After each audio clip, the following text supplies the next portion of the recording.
I'm a 30-something professional. Being in your 30s these days doesn't mean you're an old bachelor anymore. We live in an era where marriage isn't considered a must. I had a girlfriend until last year, but we broke up after I found out she was seeing someone else.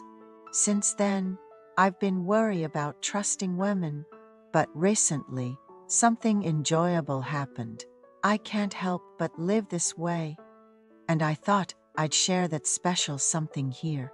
I live in a small apartment about a 5-minute walk from the subway station. The place is old, but the landlord recently redid the wallpaper and flooring, so it's quite clean. I'm pretty experienced in living on my own, so I manage well. Since moving in, I've fixed the undersink cabinet and the shoe rack by myself, and even managed to completely remove the mold in the bathroom. One weekend, as I was relaxing and watching TV, the lady from next door knocked on my door. She appeared to be in her 50s and asked if I had a monkey wrench because she needed to replace her shower head, but couldn't find one at the local hardware store. I had a set of tools and lent her the wrench. About an hour later, she returned it, thanking me, and handed me a bag of garlic baguettes she bought from the bakery in front of our building. It's nothing, we're neighbors after all, I said, trying to refuse the gift, but she insisted, holding my hand tightly. My husband is too lazy to fix anything. I asked him to buy a wrench, but he forgot and just slept all day. I fixed the shower myself. My friends' husbands change light bulbs and do repairs without a fuss. She seemed quite talkative. I thanked her for the food and went back to my room. I ended up falling asleep while watching YouTube, and before I knew it, it was evening. I was too lazy to cook, so the garlic baguettes came in handy for a meal. I thought I should buy her some juice next time I see her. A few days later, she came by again, worried because her washing machine had stopped working, and she couldn't get through to customer service over the phone. Although it was a bit of a hassle, I went over to her place. Maybe the circuit breaker tripped, I suggested. Oh, I hadn't thought of that, she exclaimed.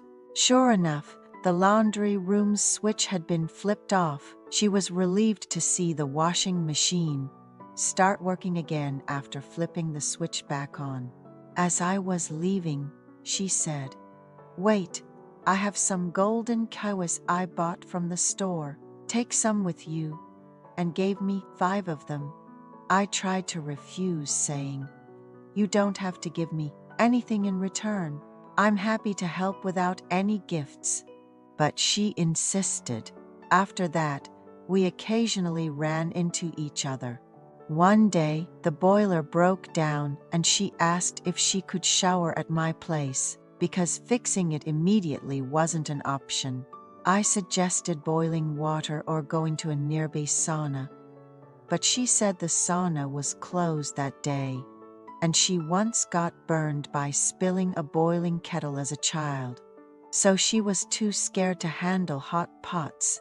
"I'll cook something delicious for you after you shower," I said, and she went into the bathroom.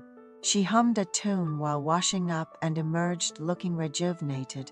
It was the first time I saw her without makeup. Her skin was flawless and her figure, though petite, was remarkably toned. At that moment, I saw her in a new light, and we connected on a deeper level. She joked, "I've tried everything to catch a handsome young man's eye, and nothing worked. But today, my plan succeeded." When I asked about her husband, she said, "Don't worry, he's on a business trip for a few days." She asked if I wanted tortillas, and when I mentioned I also liked broccoli soup, she brought ingredients from her house to cook at mine. She was quick and skilled in the kitchen, and we enjoyed the meal together. We spent every day together until the day before her husband was due back. She offered to iron my shirts, saying, "You don't have much to take care of living alone. Let me do it." But I insisted, "I'm better at ironing. You should just relax and enjoy your visit." Living in an area surrounded by shops and markets, she suggested visiting a massage chair salon run by a friend of hers. We agreed to go in the evening to avoid the morning crowd of elderly visitors.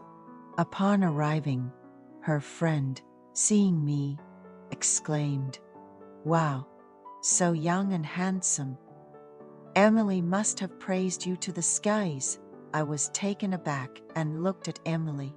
"Sophia, stop it and let us try the massage chairs," she said. We chose the full course, and Sophia explained that these bed-style massage machines were more popular than traditional massage chairs. She had to squeeze the leg compression massagers onto my legs, joking that whoever ended up with me was lucky, which was embarrassingly flattering. After enduring the playful teasing from the ladies at the salon, I felt refreshed and relaxed from the massage, despite not having exercised separately from work. The next day, I visited the salon again after work without telling Emily, and Sophia seemed quite surprised. I had such a good night's sleep after using the massage chair. "I just had to come back for more," I said.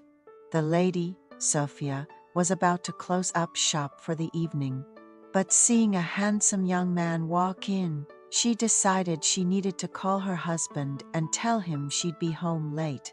Feeling a bit guilty, I offered to come back another time, but she insisted it was fine and called her husband anyway.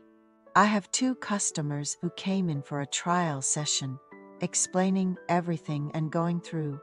The process will take at least an hour and a half. "Don't wait up for me, just eat dinner on your own," she told him over the phone. The thought that she might be hungry because of me made me feel somewhat bad. When you do this kind of work, you adjust to the customers' schedules. "It's fine if I eat later, so please, enjoy your session," Sophia reassured me. She turned on the heat function of the massage chair, and I ended up falling asleep during the session, entering a dreamlike state. In this state, I felt Sophia looking at me with a smile, which was somewhat unsettling considering my hands and legs were restrained by the massage equipment, and I wasn't covered by a blanket. After the session, she mentioned locking up the store and suggested moving to a sofa massage chair to chat for a bit. I agreed. Once the full session was over, she led me to the sofa massage chair and draped a blanket over me. Sophia's earnest gaze somehow made me feel like I was burning through my youth. A few days later, I ran into Emily, the neighbor lady. "I heard you visited Sophia's place. Why didn't you tell me? You went alone." "Yeah, the massage chairs are pretty good. My place is too small to have one, so I plan to go there occasionally," I replied. Sophia was so happy to have a handsome guest visit her shop. "Let's go together next time, haha," she suggested. I couldn't tell how much Sophia and Emily had shared with each other. Shouldn't secrets be kept among close friends? My mind was so cluttered after meeting Emily that I couldn't even focus on work. I came up with a plan to keep the ladies from spilling too many secrets. I suggested to Emily, "Let's all have dinner and hang out with Sophia." We set a date, and it felt like a bond was forming.